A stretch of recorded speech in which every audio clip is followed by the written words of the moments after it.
Did you know there were people who traveled the world carrying memories in glass? Before cinema, before photographs could move, magic lanternists wandered from town to town with wooden cases full of hand-painted slides.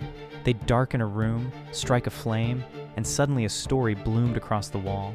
Hundreds of people breathing together in the dark, watching light do something it had never done before. But imagine if the glass could hold more than paint.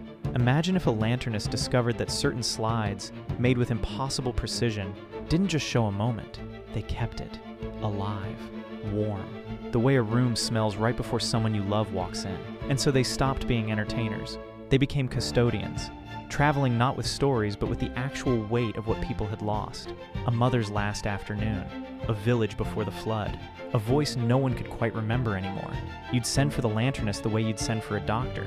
They'd arrive at dusk, set the flame, and give you back what time had taken.